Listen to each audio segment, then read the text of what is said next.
Jadi boleh sebut manusia dan Islam. Boleh sebut manusia dan Islam ni maknanya manusia ni ciptaan Allah Ta'ala yang paling terbaik. Fi ahsan. Dan Allah Ta'ala jadikan manusia ni untuk beribadat pada Allah Ta'ala sebagai firman Allah Ta'ala, wa ma khalaqatul jinna wal insa illa liya'budun. Dan tidak kami jadikan jin dan manusia itu melainkan untuk beribadat kepada Allah Ta'ala. Yang kedua, Allah Ta'ala menyebut kepada kita, Allah Ta'ala menjadikan manusia itu sebagai khalifah. Ketika mana Allah Ta'ala berfirman kepada para malaikat, wa idh qala rabbuka lil malaikati inni ja'ilun fil ardi khalifah. Dan ketika mana kami berfirman kepada para malaikat, inni, maksudnya aku ja'ilun, akan menciptakan fil ardi, di itu khalifah. Menurut ulama telah mendefinisikan apakah yang maksud khalifah, antaranya wakil Tuhan, maknanya pentadbir, mengurus bumi ini. Manusia ni adalah ciptaan Allah Ta'ala daripada tanah, dan manusia pertama Nabi Adam, dan manusia pertama ini manusia yang pertama dulu. Kenapa? Allah Ta'ala sebut, ya wa'allama Adam al-asma'a kullaha.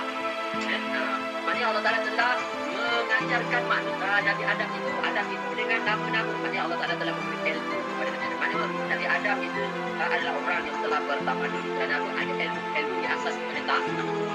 Okay, yang kedua Islam. Apabila sebut Islam, maknanya Islam adalah cara hidup, sistem kehidupan, sistem hidup Islam. Dan Islam bukan hanya daripada Nabi Muhammad. Islam daripada Nabi Adam sampai ke terakhir. Sebab tu banyak ayat Quran ceritakan kepada kita, ma kana Ibrahim yahudiyyan wa la nasraniyyan walakin kana hanifan musliman wa ma kana minal musyrikin. Dan bukanlah Ibrahim itu Yahudi dan Nasrani, walakin akan tetapi dia mengikut agama hanifan, agama yang hanif, lurus musliman, Islam.